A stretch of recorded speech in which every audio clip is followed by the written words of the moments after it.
Mari kita tunduk kepala, kita masuk dalam saat teduh.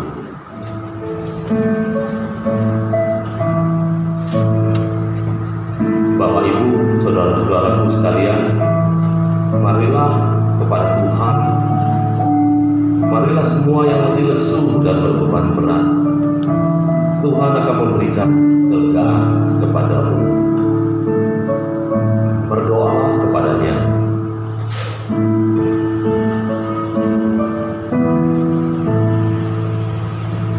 Pertolongan kita adalah dalam nama Tuhan yang menjadikan langit dan bumi, kasih karunia dan damai sejahtera dari Allah Bapa kita dan dari Tuhan Yesus Kristus menyertai kami. Mari kita memuji dari lagu 177 Pujiku.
Bacaan bertanggapan terambil dari Mazmur 147 ayat yang pertama sampai ketiga, dilanjutkan ayat kelima hingga keenam.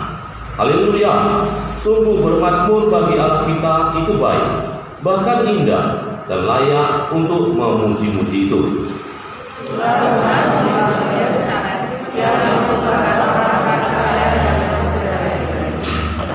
Ia menyembuhkan orang-orang yang patah hati dan membalut luka-luka mereka.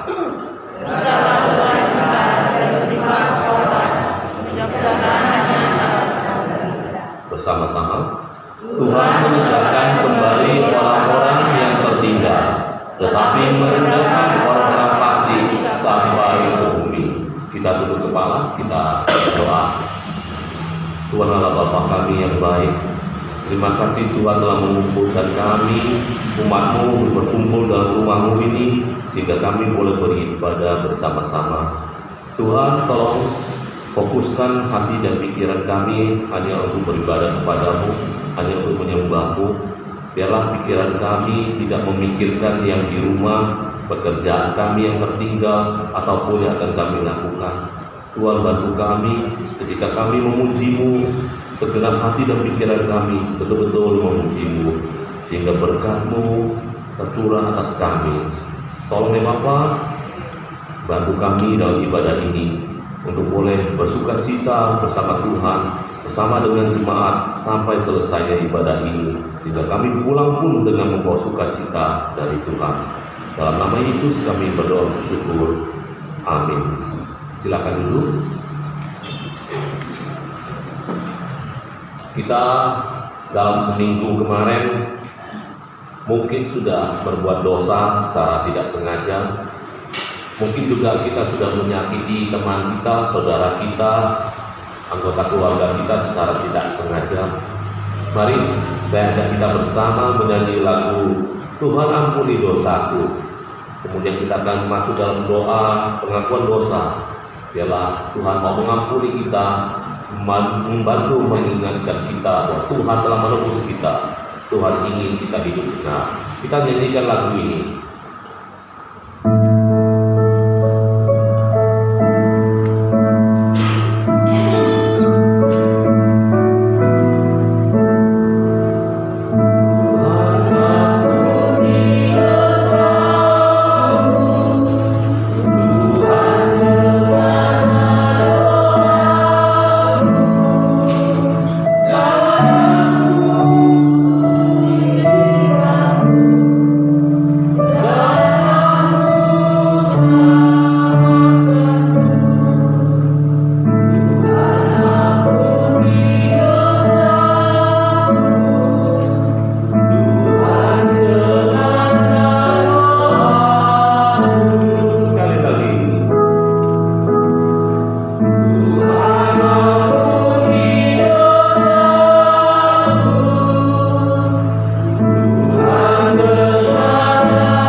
Mohon Bapak Sugiono kita dalam doa pengakuan dosa. Bapa kami yang berkata di dalam kerajaan surga, Kaulah kami yang malam ini dan malam juga. Tapi Engkau telah hadir di dalam hati. Engkau selalu menyertai karena Dia Tuhan. Sesuai dengan janji firman, Alhamdulillah segala dosa-dosa kami. Khususnya dalam satu minggu yang telah kami lalui, banyak hal telah kami lakukan. Bahkan Tuhan, apa yang kami lakukan itu banyak juga hal yang kurang berkenan kepada Tuhan. Kami harus diberi ya Tuhan, kecewakan orang dekat kami, bahkan kesalahan terhadap mereka dan juga terhadap juga keluarga. Karena itu ya Tuhan, Engkau Maha Pengampun, jelas dosa kami. Ya kami, ya Tuhan, dengan berbuat demikian maka kami juga salah kepada-Mu. Karena Dia Bapa, biarlah pada minggu yang akan kami jalani, Kau menuntun kami di jalan yang benar, sehingga apa yang jadi kesalahan-kesalahan di belakang kami akan dilupakan dan kami akan menurut segala perintah dan jalan. Ya Tuhan, Kau selalu membimbing kami, menguatkan dan menunjukkan pada kami, sehingga kami menjadi anak-anak-Mu yang berkenan baik kepada-Mu ya Tuhan dan kepada kami. Dalam nama Tuhan Yesus kami berdoa. Amin. Dengarkanlah berita anugerah Berbahagialah orang yang diampuni pelanggarannya, yang dosanya ditutupi. Berbahagialah manusia yang kesalahannya tidak diperhitungkan Tuhan dan yang tidak berjiwa penipu. Kemudian Tuhan memberi kita petunjuk hidup baru. Dengarkanlah, percayalah kepada Tuhan dengan segenap hatimu dan janganlah bersandar kepada pengertianmu sendiri. Akuilah Dia dalam segala lakumu. Janganlah engkau menganggap dirimu sendiri bijak. Takutlah akan Tuhan dan jauhilah kejahatan. Pada saat kita hidup di dunia, kita seringkali menghadapi masalah, cobaan. Tapi Tuhan mengingatkan kita, jangan bersandar kepada pengertian kita sendiri. Jangan kita menggampangkan kemampuan kita untuk bisa menyelesaikan masalah. Kita selalu mengandalkan kemampuan kita, uang kita, otak kita, kepintaran kita untuk menyelesaikan masalah demi masalah. Kita lupa untuk bersandar kepada Tuhan. Mari kita nyanyikan lagu Tuhan Tak Janji. Langit biru, bunga terus harum, tapi Tuhan menjanjikan hidup kuat. Jalan dipimpin, ada perhentian disediakan. Ujian dan bahaya disertainya. Rahmatnya tidak terbatas untuk setiap kita. Maka kita perlu bersandar selalu. Kita perlu percaya sungguh kepada Dia. Kita nyanyikan lagu ini, Tuhan Tak Janji.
pengakuan iman rasuli. Aku percaya kepada Allah, Bapa yang Maha Kuasa, Khalik langit dan bumi, dan kepada Yesus Kristus, anaknya yang tunggal Tuhan kita, yang dikandung dari Roh Kudus, lahir dari anak darah Maria, yang menderita sengsara di bawah pemerintahan Pontius Pilatus, disalibkan, mati dan dikuburkan, turun ke dalam kerajaan maut. Pada hari yang ketiga, bangkit pula dari antara orang mati, naik ke surga, duduk sebelah kanan Allah, Bapa yang Maha Kuasa. Dan dari sana Ia akan datang untuk menghakimi orang yang hidup dan yang mati. Aku percaya kepada Roh Kudus, gereja kudus dan am, persekutuan orang kudus, pengampunan dosa, kebangkitan tubuh, dan hidup yang kekal. Amin. Kita punya tugas untuk berdoa bersama. Yang pertama, pokok doanya adalah berdoa untuk Sinode GKRI dan gereja-gereja lokal yang ada di seluruh Indonesia. Kita berdoa juga untuk sekolah Injil liburan anak yang akan dilaksanakan dalam bulan ini. Untuk persiapan guru-guru sekolah minggu, kita doakan mereka boleh melakukannya dengan sebaik-baiknya. Kita juga berdoa untuk bangsa dan negara kita. Kita berdoa untuk pemimpin yang akan memulai pemerintahannya di bulan Oktober. Kita berdoa untuk seluruh rakyat boleh mendukung. Kita berdoa untuk Indonesia boleh aman dan tertib sepanjang sampai Tuhan memanggil kita. Kita buka suara, kita berdoa untuk 3 hal ini. Tuhan Bapa kami yang di surga, kami pada saat ini mau berdoa untuk Sinode GKRI. Tuhan tolong bantu kiranya anggota yang ada di bawah naungan Sinode GKRI boleh melayani Tuhan dengan sebaik-baiknya, boleh menjalankan amanat Tuhan dengan sebaik-baiknya. Para pengurus dan anak Tuhan yang ada di setiap gereja lokal boleh bekerja dengan sebaik-baiknya sesuai seluruh dengan kehendak Tuhan. Tuhan memberkati segala Tuhan dalam gereja-gereja lokal dan juga Sinode. Tuhan tolong cukupkan. Tuhan tolong bantu juga kiranya kami boleh mempersiapkan untuk program sekolah Injil liburan anak. Tuhan tolong butuh sekolah minggu dan kita dengan Tuhan boleh mempersiapkan program ini dengan sebaik-baiknya. Tuhan tolong anak-anak yang betul, Tuhan tolong berkati sehingga acara 3 hari ini boleh berlangsung dengan baik dan lancar. Anak boleh mendapatkan berkat Tuhan, dan juga guru sekolah minggu boleh mendapatkan berkat Tuhan. Tolong berdoa untuk bangsa dan negara kami Indonesia. Tuhan tolong seluruh rakyat boleh tetap bekerja keras untuk mengasihi Tuhan, menyertai seluruh rakyat boleh mendukung pemerintahan baru yang akan memimpin Indonesia 5 tahun ke depan. Tuhan tolong berkati, kuatkan diri kebijaksanaan sehingga banyak tantangan yang ditemui boleh diselesaikan oleh pemimpin kami. Tolong Bapak, biarkan pemimpin dan seluruh rakyat boleh bekerja sama mendukung Indonesia yang lebih baik. Dalam nama Yesus kami berdoa, memohon berkat-Mu untuk semua doa-doa yang sudah kami panjatkan. Amin. Jemaat saya persilakan duduk. Kita akan mendengarkan persembahan pujian dari Komisi Anak. Saya persilakan. Selamat pagi.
Tema firman Tuhan adalah maukah engkau sembuh?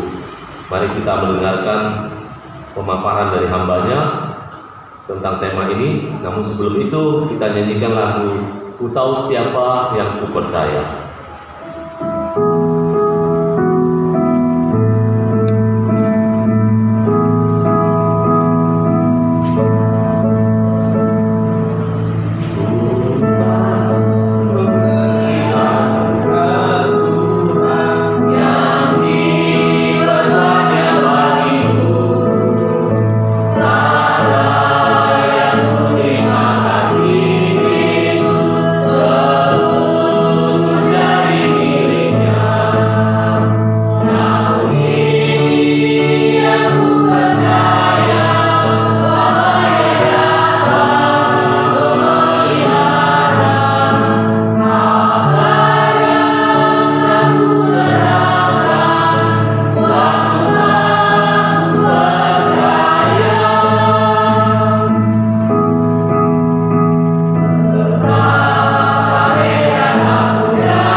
Mari kita berdoa.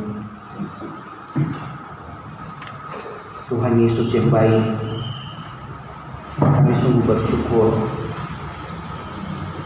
kalau Tuhan izinkan kami jemaat Roti Hidup dapat hadir di gereja-Mu yang kudus di tempat ini, di dalam memuji memuliakan nama-Mu yang baik.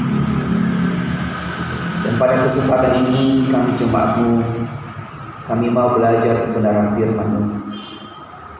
Kiranya Tuhan kuduskan, sucikan setiap kami, agar kami dapat layak di dalam membaca, merenungkan kebenaran firman-Mu pagi hari ini. Anugerahkan kami juga hati yang mau terbuka, mau menerima sabda kebenaran firman-Mu, sehingga firman-Mu yang akan kami baca, yang kami renungkan, tidak hanya berlalu begitu saja, tetapi firman-Mu itu meneguhkan hati kami, membawa hidup kami lebih dekat dengan Engkau. Berkati juga Tuhan untuk hamba-Mu yang terbatas di dalam berkata-kata, di dalam menyampaikan firman ini. Pakai lidah bibir hamba-Mu, sehingga hamba sampaikan sesuai dengan kehendak. Kami serahkan waktu pemberitaan firman ini ya Tuhan, dari awal, pertengahan hingga akhirnya, dalam nama-Mu dipuji, ditinggikan di dalamnya. Doa kami hanya di dalam nama Tuhan Yesus, Juru Selamat kami hidup, kami telah berdoa dan mengucap syukur. Amin. Selamat pagi Bapak Ibu.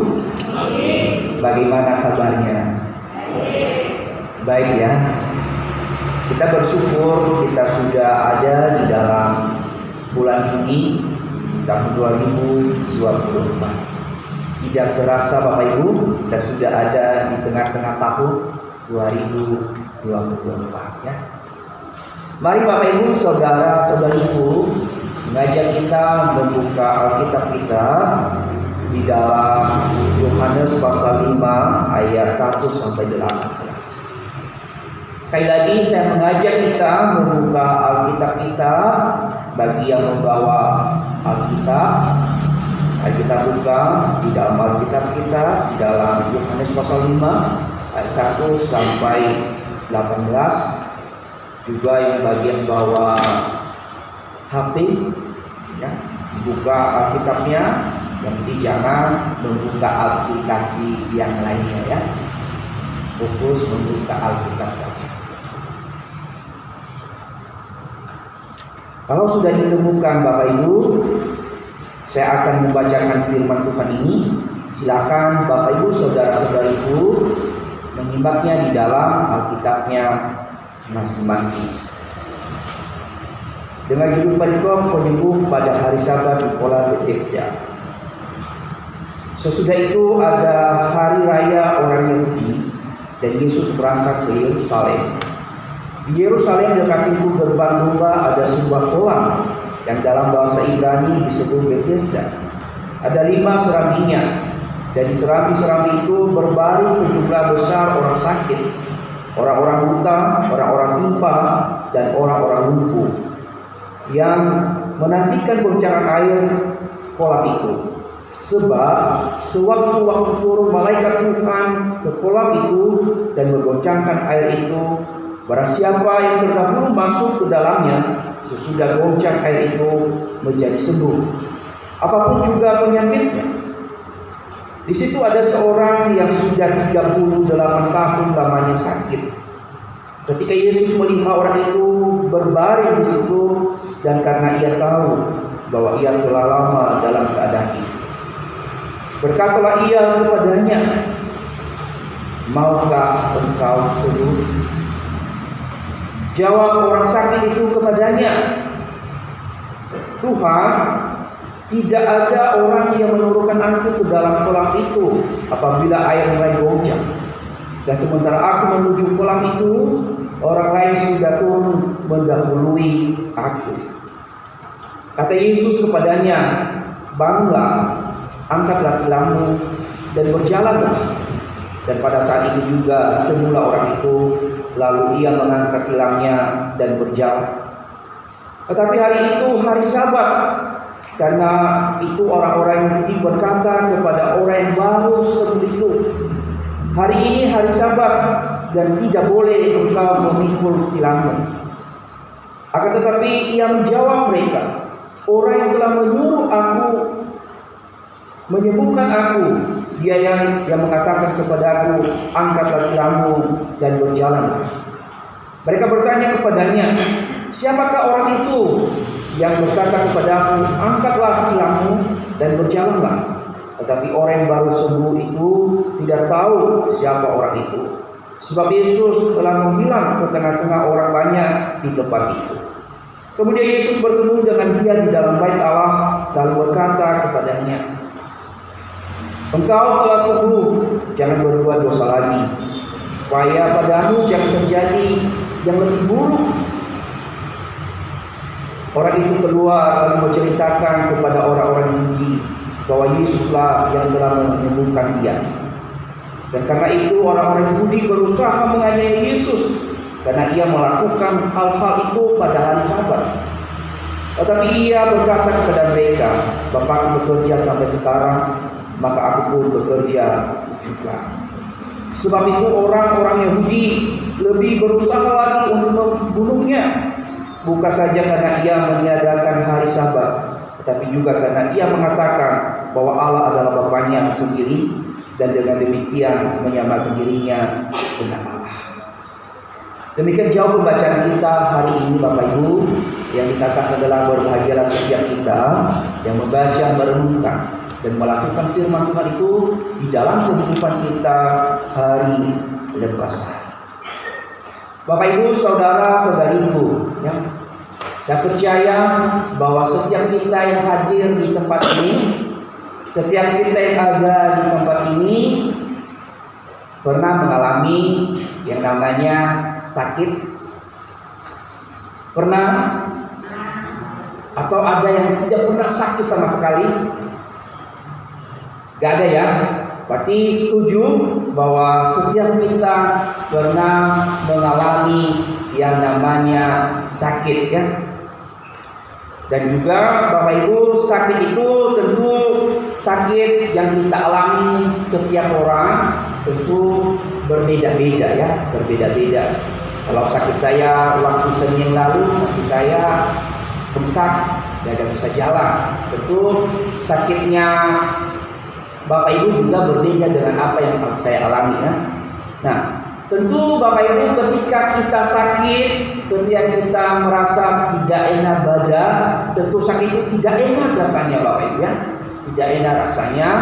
Dan saya percaya bahwa setiap kita tidak ada yang mau, yang suka hidupnya terus dalam kesakitan. Atau ada yang mau? Tidak ada, ya. Tidak ada yang mau dia terus sakit. Kalau ada orang yang mau terus sakit, perlu dipertanyakan, ya. Perlu nanti dikonseling apa tujuannya maunya sakit. Mungkin ada udah dibalik lagi, ya. Mungkin karena dia mau sakit terus supaya keluarganya memperhatikan, atau ada maksud lain supaya dia ke dokter, ada yang merawat dia yang cantik-cantik di tempat di mana dia melamar, ya. Ini pertanyaan kalau ada orang yang mau sakit. Bapak Ibu, tentu setiap kita kalau sakit itu tidak mau terus hidup di dalam kesakitan. Nah, tentu setiap kita berusaha untuk sembuh, ya. Tentu kita berusaha pergi ke dokter, minta obat supaya kita tidak terus hidup di dalam penderitaan sakit itu. Bahkan juga kita mencoba untuk mencari alternatif untuk mendapatkan kesembuhan itu, ya. Nah, jadi setiap kita berharap bahwa kita tidak mau hidup di dalam kesakitan. Itu harapan setiap orang. Bahkan harapan kita juga yang ada di tempat ini, ya. Kita mau supaya kita tidak sakit-sakitan, ya. Supaya kita terus sehat, supaya kita terus bisa melakukan aktivitas, supaya kita terus tidak terhalang di mana kita mau melakukan perjalanan, kegiatan atau pelayanan kita, ya.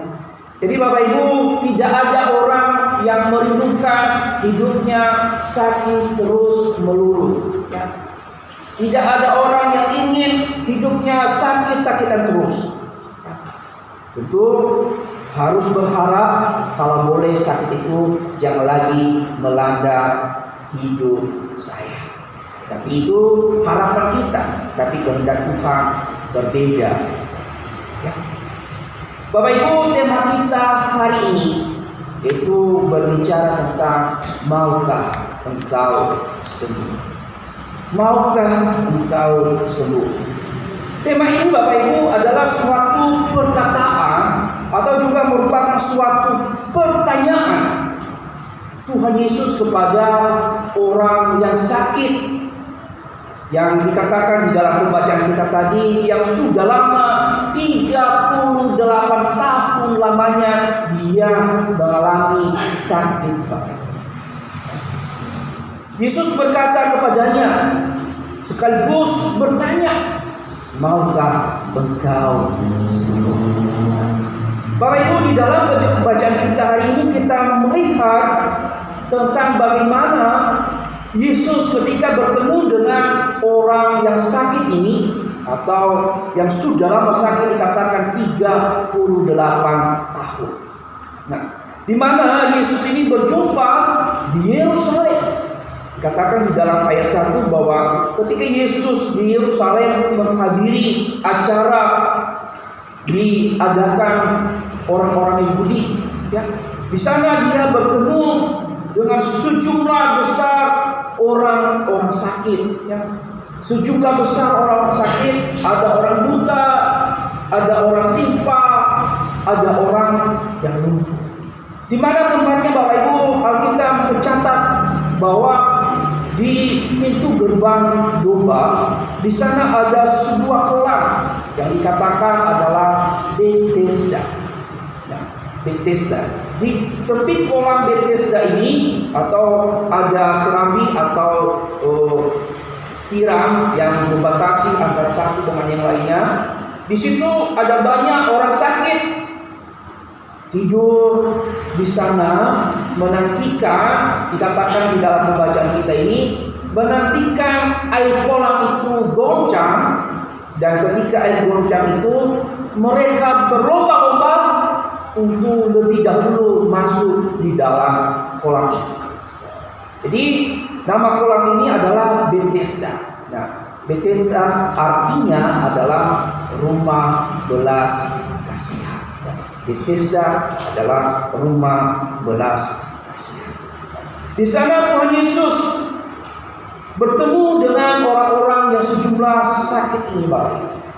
Nah, ketika Yesus melihat ada seorang yang mungkin sudah lama, ya. Di sana dikatakan Yesus melihat bahwa orang ini sudah lama sakit selama 38 tahun. Saya tidak tahu Bapak Ibu, Alkitab juga tidak mencatat apakah orang ini dia sakit dari sejak lahir atau dia sakit beberapa tahun setelah yang lahir. Yang penting umur sakitnya itu bukan umur orangnya, tetapi lamanya dia mengalami sakit ini adalah 38 tahun.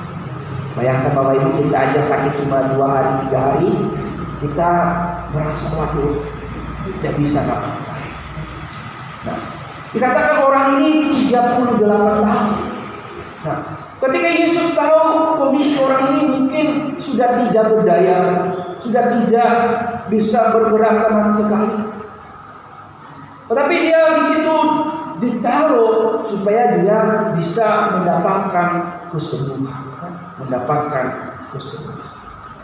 Jadi Bapak Ibu, ketika Yesus bertemu, dia menawarkan kesembuhan kepada orang ini. Di dalam ayatnya yang kelima dan keenam bisa kita melihat bahwa Yesus ketika tahu orang itu sudah lama dalam kesakitan itu, Yesus berkata, "Maukah engkau sembuh? Maukah engkau sembuh?" Oh, tapi Bapak Ibu, apa respon? Orang ini merespon. Yesus menawarkan satu kesembuhan bagi dia. Yesus menawarkan suatu pemulihan bagi dia. Namun responnya yang masih terikat dengan pola pikir, yang masih terikat dengan kepercayaan orang-orang Yahudi saat itu, yang mempercayai bahwa kolam Bethesda ini adalah dapat menyembuhkan. Padahal tidak ada juga sejarah yang mencatat bahwa kolam Bethesda ini adalah sejarah bagaimana dia bisa mendapatkan kesembuhan. Oh, tapi kepercayaan orang Yahudi saat itu dan tradisi mengklaim bahwa kolam Bethesda ini dapat menyembuhkan segala penyakit, dan mereka berkata bahwa suatu waktu ada malaikat Tuhan turun untuk menggoncangkan air itu dan memberikan kesembuhan bagi siapa yang terdahulu itu masuk. Nah, kalau kita melihat respon orang yang lagi sakit ini di dalam ayat yang ke-7, Bapak Ibu, di sana dia mengatakan bahwa Tuhan, tidak ada orang yang menurunkan aku ke dalam kolam itu apabila airnya mulai goncang. Dan sementara aku mau menuju ke kolam itu, orang lain sudah turun terlebih dahulu. Jadi ketika Yesus menawarkan kesembuhan dan pemulihan di dalam hidupnya, posisi orang ini dia tidak tahu, dia tidak mengerti bahwa orang yang sedang berbicara, bahwa orang yang sedang menawarkan kesembuhan bagi dia adalah Tuhan. Dia tidak tahu. Melainkan apa yang dia pikirkan, melainkan apa yang sudah terbangun di dalam pikirannya, di dalam kehidupannya selama ini, itu yang dia utarakan. Dia utarakan bahwa dia tidak bisa mendapatkan kesembuhan karena tidak ada orang yang menolong dia untuk mengangkat dia untuk lebih dahulu masuk di dalam kolam itu. Bayangkan Bapak Ibu, mungkin orang ini tidak bisa bergerak sama sekali 38 tahun. Dan dia pikir bahwa dia tidak bisa mendapatkan kesembuhan karena dia terbatas, karena kalah lomba dengan orang-orang yang lainnya. Tetapi Bapak Ibu, sekalipun dia tidak tahu, sekalipun dia tidak mengerti, tidak mengenal, tidak percaya bahwa Yesus sanggup memberikan kesembuhan, sanggup memberikan dia dari keberadaan yang buruk itu, Yesus tetap berbelas kasihan. Yesus tetap memberikan kesembuhan itu kepadanya. Di dalam ayatnya yang ke-8 Bapak Ibu, kita melihat di sana. Dalam 8 dan 9, Yesus berkata kepadanya, sekalipun orang ini tidak mengenal dan tidak tahu bahwa Yesus adalah Allah sumber kesembuhan, Yesus berkata kepadanya, di dalam ayat yang ke-8, di sana dikatakan oleh Yesus, kata Yesus kepadanya, bangunlah, angkatlah tilangmu dan berjalanlah. Dan seperti itu juga semula orang itu, dia mengangkat tilangnya dan berjalan. Jadi Bapak Ibu, di sini kita melihat bagaimana Yesus sumber kesembuhan itu memberikan kesembuhan ini kepada orang yang sudah lama tidak bisa berjalan. Dan dikatakan seketika itu juga orang itu sembuh. Ketika dia sudah sembuh Bapak Ibu, dikatakan bahwa hari itu adalah hari Sabat. Hari Sabat adalah hari Sabat orang Yahudi. Dan sesuai dengan hukum Taurat atau tradisi orang Yahudi, bahwa tidak ada seorang pun yang boleh melakukan suatu pekerjaan di hari Sabat kecuali hanya beribadah menyembah kepada Allah. Dikatakan bahwa ketika dia sembuh, dia mengikuti kata Yesus, dia mengangkat tilangnya dan berjalan, dan ketahuan bagi orang Yahudi. Dan di saat dia ketahuan, dikatakan tidak boleh ada kesembuhan pada hari Sabat.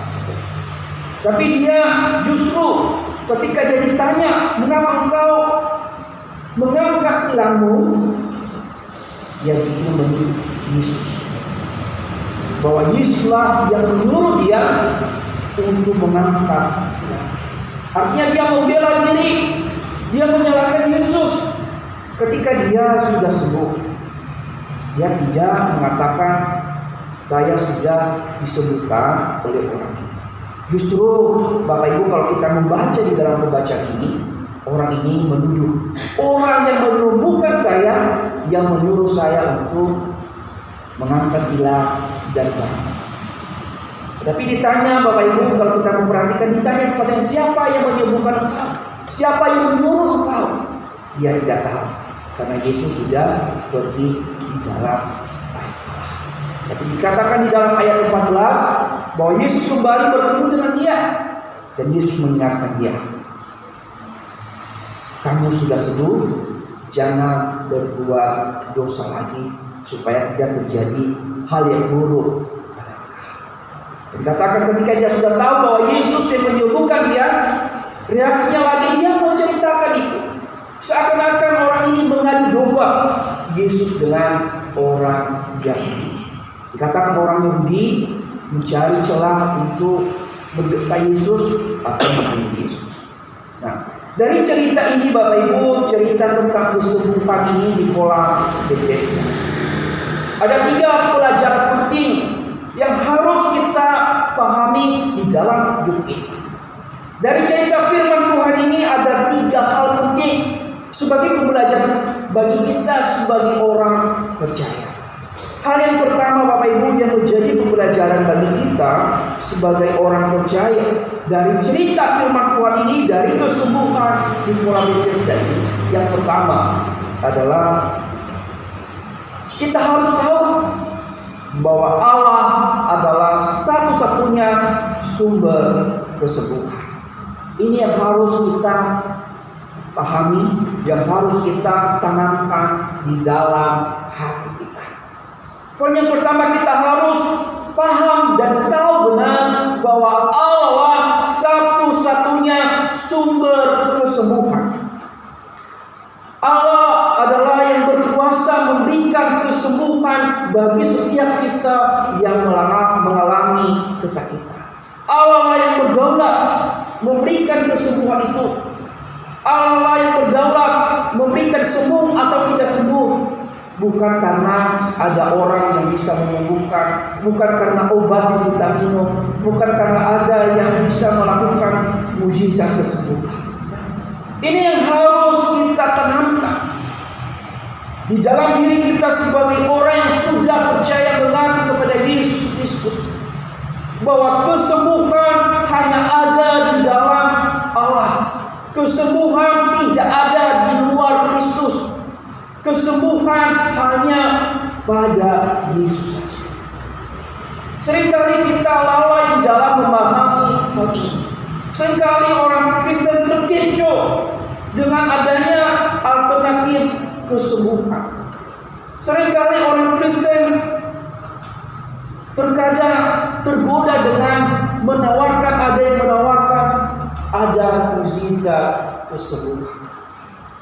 Ada banyak orang Kristen berbondong-bondong pergi ke sana karena katanya ada seorang yang luar biasa mengadakan mujizat kesembuhan, sekali disentuh langsung sembuh. Nah, ini yang harus kita pahami. Bukan berarti Bapak Ibu kita tidak percaya tentang mujizat kesembuhan. Kita percaya bahwa ada mujizat kesembuhan. Tetapi terkadang ada banyak orang yang menggembor-gemborkan bahwa dia sanggup menyembuhkan, dia sanggup melakukan hal-hal yang mustahil. Nah, perlu kita harus was-was di dalam hal ini. Di saat kita sakit, jangan dulu terlebih dahulu mencari dokter, obat, alternatif kesembuhan. Yang kita cari dulu, berdoa dulu, minta Tuhan dulu untuk memberikan hikmah di dalam mengalami kesembuhan. Berdoa dulu. Waktu Senin pagi Bapak Ibu, kaki saya tidak bisa digerakkan sama sekali. Karena malam Seninnya itu saat saya mandi, kaki saya ini dan lutut kaki saya ini adalah bunyi yang ada ketarik sesuatu. Pagi-pagi Bapak Ibu saya tidak bisa menggerakkan sama sekali kan? Dan saat itu saya berdoa, Tuhan tolong saya di dalam segala penyakit ini. Saya tidak tahu apa penyebabnya, saya hanya cuma berserah. Saya cuma hanya Tuhan tolong saya. Nanti tanya sama istri saya, karena saya berdoa seperti itu, Tuhan tolong saya, sampai istri saya sampai kebingungan. Dia WA ke Ibu Mega minta obat apa, saya tidak tahu. Yang penting waktu saya sakit, saya cuma hanya meminta tolong sama Tuhan. Saya menenangkan diri dulu, saya tidak terburu-buru. Oh, ayo supaya saya ke dokter cepat-cepat. Tidak. Saya dulu merasakan apa yang Tuhan pimpin di dalam hidup saya. Ketika saya sudah mulai agak sadar, baru saya minta obat ke istri saya. Baru ditawarkan tukang pijit ini, tukang pijit itu. Saya bilang, karena saya sudah minum obat dulu, kita rasakan dulu obatnya. Dan nanti minta hikmat dari Tuhan dulu supaya tidak saya gegabah untuk pergi yang mencari kesembuhan di luar Tuhan dengan cara yang tidak benar. Dan pelan Bapak Ibu, saya merenung dan saya mempertimbangkan, membandingkan mana yang benar-benar yang hanya cuma tukang pijit biasa, mana yang tukang pijit pakai doa-doa dan ramu-ramuan yang lainnya. Saya mempertimbangkan dan akhirnya saya pergi untuk pijit kaki saya. Jadi demikian juga di dalam hidup kita. Jangan kita ketika langsung dalam keadaan sakit lalu lupa Tuhan, tidak berdoa dulu, lalu terus cari obat. Akhirnya Bapak Ibu, gara-gara tidak berdoa dulu dan duluan minum obat, akhirnya obatnya bablas. Dan akhirnya apa yang terjadi? Selamat tinggal. Ya. Jadi minta hikmat dulu. Ya. Tapi juga di dalam kita perlu hati-hati. Ada banyak orang yang menawarkan tentang kesembuhan, ya. Kesembuhan yang mungkin melihat di media sosial. Ada yang terkenal di Kalimantan yang mungkin saya tidak mau sebut namanya ya. Jadi Bapak Ibu bisa tahu tentang kesembuhan sambil nari-nari nanti dia bisa menyembuh. Nah, perlu kita harus was-was. Sebagai orang percaya, kita harus tahu bahwa kesembuhan itu adalah sumbernya dari Tuhan. Kalau dokter, obat hanya cuma sarana Bapak Ibu. Nah, ini yang harus kita tahu. Jadi kalau kita mau sembuh, utamakan dulu cari Tuhan. Setidaknya berdoa, minta Tuhan supaya bisa kita disembuhkan. Jadi Bapak Ibu, di saat kita sakit juga jangan kita kecewa dan putus asa. Ya. Karena kesembuhan itu adalah ditentukan oleh Tuhan. Ya. Tuhan yang berkuasa. Ingat tadi, kalau kita dikasih sembuh, ya bersyukur. Kalau tidak dikasih sembuh, tetap bersyukur. Ya, karena ada maksud Tuhan di dalam semuanya. Jangan sampai karena kita sudah lama berdoa, tidak disembuhkan, bahkan tak kalah penyakit kita semakin memburuk. Jangan kecewa, jangan putus asa, jangan meragukan Tuhan, jangan meninggalkan Tuhan. Ingat bahwa kesakitan yang kita alami ini adalah hanya kesakitan yang sementara. Percayalah bahwa Tuhan mengizinkan itu ada maksud tertentu di dalam hidup kita. Jadi Bapak Ibu, hari ini kita diingatkan bahwa hanya Tuhanlah satu-satunya sumber kesembuhan. Di luar Tuhan tidak ada kesembuhan. Yang kedua, pelajaran yang kedua yang bisa kita ambil dari cerita ini adalah kita harus tahu bahwa Yesus adalah Allah yang berkuasa atas hari Sabat, ya, atas hari Sabat, atau atas hari yang Tuhan ciptakan. Kalau kita tadi melihat Bapak Ibu, orang Yahudi, agama Yahudi melarang orang di dalam melakukan hal-hal yang berguna kepada Tuhan. Tapi di sini kita tahu bahwa Allah yang berkuasa, yang berdaulat atas hari Sabat. Anak manusia adalah Tuhan atas hari Sabat. Kalau kita membaca di dalam Lukas pasal 6 ayat yang kelima. Jadi maksudnya di sini Tuhan tidak dibatasi oleh hari tertentu untuk melakukan suatu pekerjaan yang berkenan kepada Tuhan. Jadi kita juga sebagai orang Kristen jangan membuat suatu hari itu membatasi kita untuk melakukan pekerjaan Tuhan, untuk melakukan hal-hal yang berkenan kepada Tuhan. Jangan kita mendewakan suatu hari untuk tidak melakukan atau tidak menolong orang lain. Contohnya Bapak Ibu, biasanya kalau tradisi yang sudah saya pahami di Jawa ini, kalau menikah itu, kalau keluarganya barusan berduka, tidak boleh sebelum 1 tahun atau 2 tahun tidak boleh mengadakan pesta. Itu namanya menghalangi seseorang untuk menikah atau pesta sesuatu. Nah, jangan sampai juga kita orang Kristen Yang percaya tentang Tuhan mempercayai hal-hal itu. Tidak boleh kalau anggota keluarga ini sudah berduka, tidak boleh melakukan apa yang mungkin dalam kurang satu tahun. Tunggu dulu biar selesai berapa tahun. Nah, itu yang terjadi. Karena juga cari hari baik dulu, cari hari baik dulu baru bisa melakukan sesuatu. Ingat Bapak Ibu, jangan biarkan hari itu mengikat kita untuk tidak melakukan apa yang Tuhan kehendaki dalam hidup kita. Jangan sampai mendewakan suatu hari. Ingat bahwa Tuhan menciptakan hari itu semua baik. Bahkan di dalam Kejadian, kalau kita membaca, dikatakan sungguh amat baik. Tidak ada hari buruk, tidak ada hari yang jahat. Semua hari itu baik. Dan kita gunakan hari-hari itu untuk melakukan kehendak Tuhan. Jangan sampai kita mengikuti seperti orang Yahudi ini, membatasi diri kita dengan hari tertentu untuk tidak melakukan hal-hal yang baik, untuk melakukan pekerjaan Tuhan. Dan orang Yahudi ini, itulah tradisi mereka. Tapi sebagai orang yang sudah percaya kepada Yesus Kristus, jangan biarkan suatu hari, suatu hal untuk mengikat engkau untuk tidak melakukan sesuatu hal yang Tuhan kehendaki. Lakukan semuanya itu untuk kemuliaan bagi Tuhan. Yang ketiga Bapak Ibu, dari cerita firman Tuhan hari ini, kita belajar bersyukur dan berterima kasih ketika kita sudah ditolong.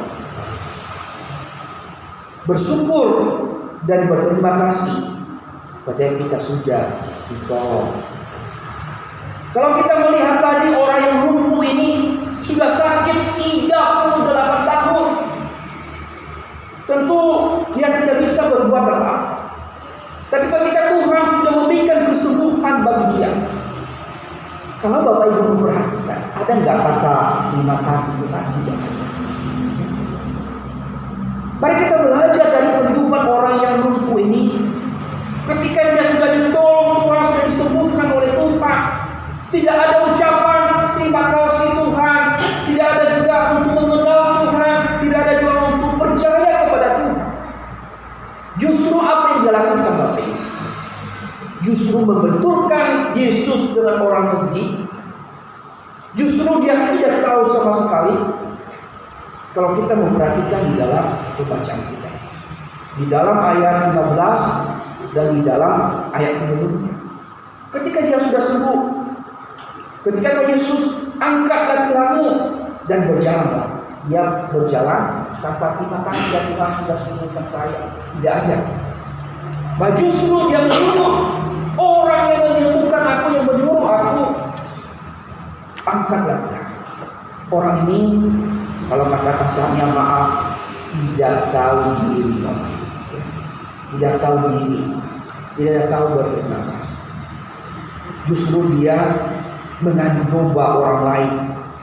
Dia sudah ditolong, justru dia mengadu domba orang lain. Jadi juga di dalam kehidupan kita sebagai orang percaya, ketika kita juga sudah ditolong oleh Tuhan, jangan lupa berterima kasih. Mungkin dari berbagai hal Tuhan sudah menolong kita. Mungkin kesembuhan dianugerahkan, diberkati pekerjaan usaha, diberkati anak-anak kita, diberkati studi kita. Jangan lupa kita bersyukur dan berterima kasih. Bahkan juga sesama kita juga sudah menolong kita, sudah memperhatikan kita. Bapak Ibu, jangan seperti pepatah yang mengatakan kaca lupa kulitnya. Jangan sampai kita sudah ditolong orang, harusnya kita berterima kasih. Bukan justru kita mengadu domba orang lain dengan orang yang sudah menolong kita.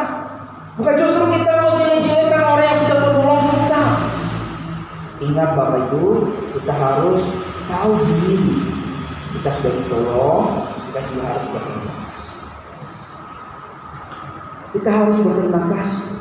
sekalipun kita tidak bisa membalas kebaikannya, sekalipun kita tidak bisa membalas apa yang sudah diberikan kepada kita, setidaknya kita berterima kasih.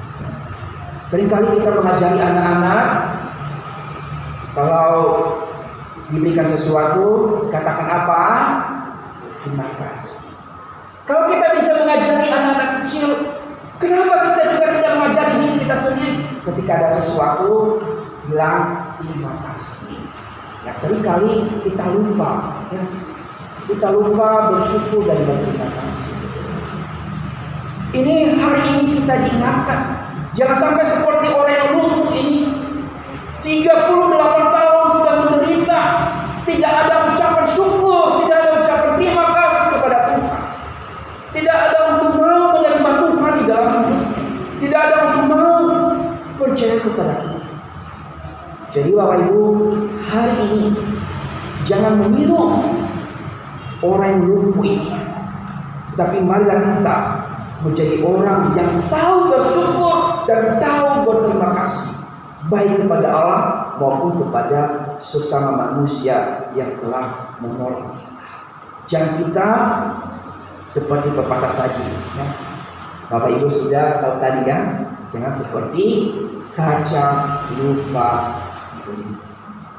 Dalam firman Tuhan ini mengingatkan kita bahwa kesembuhan hanya ada pada Allah, dan berserulah kepada Allah ketika kita mengalami kesakitan. Yesus adalah yang berkuasa atas hari Sabat, dan jangan biarkan suatu hari mengikat kita untuk tidak melakukan kehendak Allah. Dan yang ketiga, bersyukur dan berterima kasih atas berkat Tuhan, atas pertolongan Tuhan di dalam kehidupan setiap kita. Amin untuk firman Tuhan. Minta Ibu Suci menutup kita dalam doa. Tuhan, kami bersyukur bahwa pada kesempatan hari ini Tuhan kembali ingatkan kami melalui firman-Mu bahwa Tuhanlah sumber kesembuhan kami. Kau tahu Tuhan segala keluh kesah yang kami rasakan, segala keburukan kami rasakan, baik itu secara fisik, mental, pikiran kami. Kami tahu Tuhan, Kaulah penyembuh kami satu-satunya. Ampuni kami ketika kami mengandalkan orang lain, kami mengandalkan pengobatan, kami mengandalkan dokter. Tapi kami lupa bahwa Kaulah sumber penyembuh kami. Hari ini kami belajar dan diingatkan kembali bahwa Tuhan sumber kesembuhan kami satu-satunya. Jikalau memang Kaulah manusia boleh menyembuhkan orang, Tuhan berkata, berkati kami, berikan kami hikmat, sehingga dengan kami melalui pergumulan dan firman kami, dan sakit penyakit kami, kelelahan kami boleh ingat bahwa Kaulah penyembuh kami. Dalam kuasa-Mu yang bekerja bagi setiap kami, berikan kami saksi-Mu dalam mengetahui dan firman-Mu, biarlah kami menjadi berkat bagi banyak orang. Berkati yang kami yang menyampaikan firman, Tuhan pakai dengan kebenaran, tambah-tambah wawasan hikmat sehingga boleh menyampaikan firman sesuai firman Tuhan. Terima kasih Bapak, saya akan mengucapkan syukur kami dari Dia. Saya kembalikan kepada pemimpin pujian. Puji Tuhan, kita telah belajar bagaimana kita mengerti kehendak Tuhan, mengucap syukur atas segala berkat yang sudah kita dapatkan dari Tuhan. Mari kita diberikan kesempatan untuk memberikan persembahan. Pada pagi hari ini persembahan dijalankan 2 kantong, 1 untuk kas gereja dan 1 untuk persembahan diakonia. Mari kita memberi dengan ikhlas, kita beri yang terbaik buat Tuhan. Sambil persembahan dijalankan, kita nyanyikan lagu Yesus Sahabat Sejati.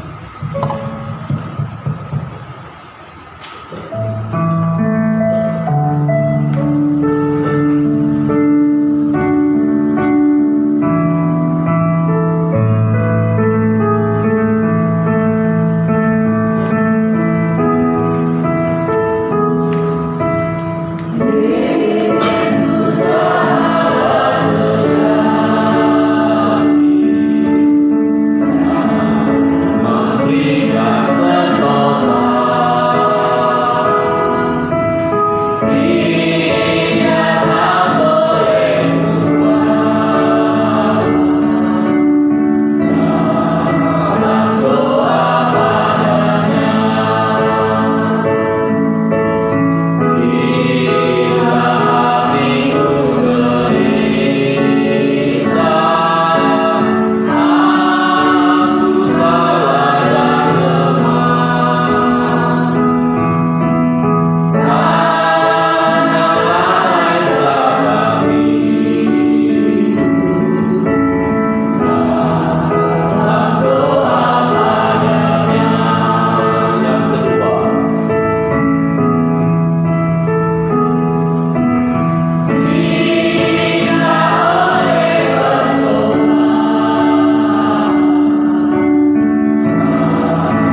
kita masuk dalam doa persembahan, mohon Ibu Endar yang memimpin kita dalam doa.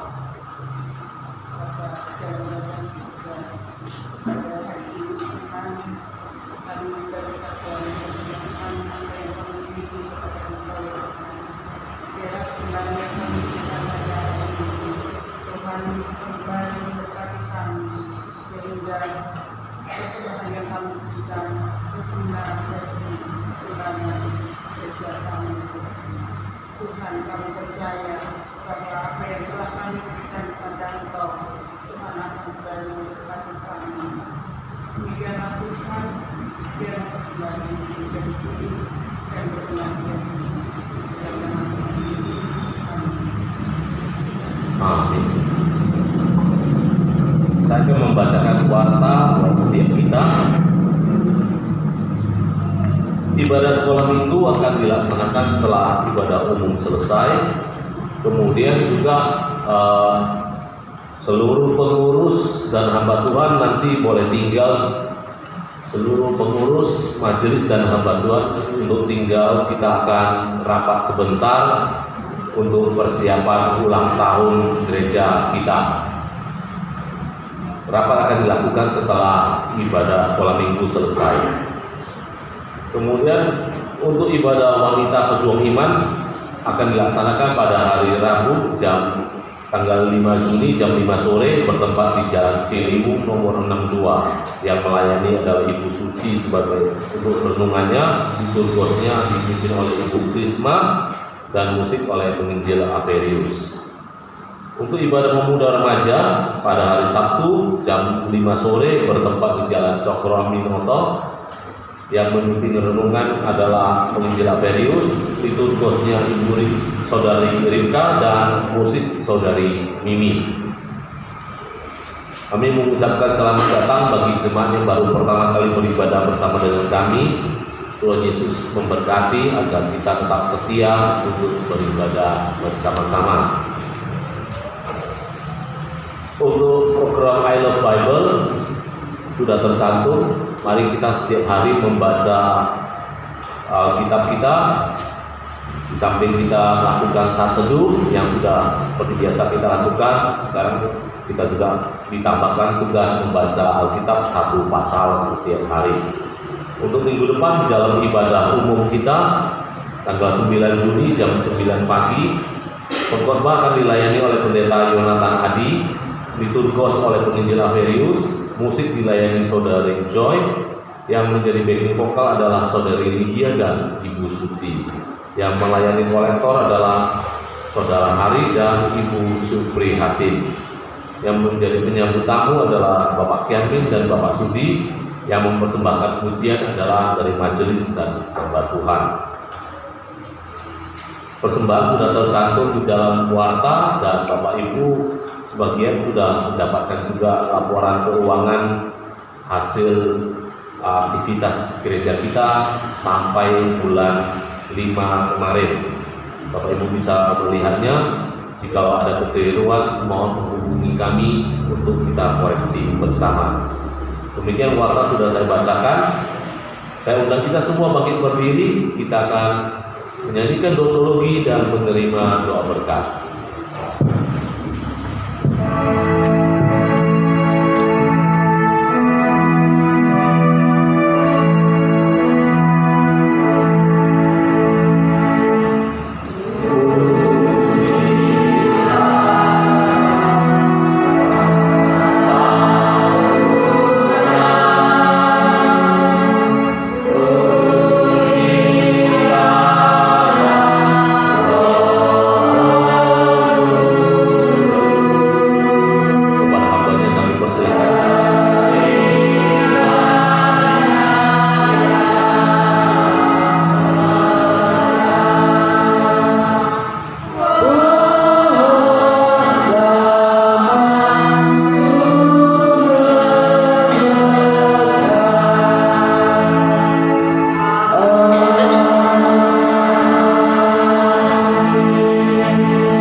Menerima berkat yang berasal dari Tuhan.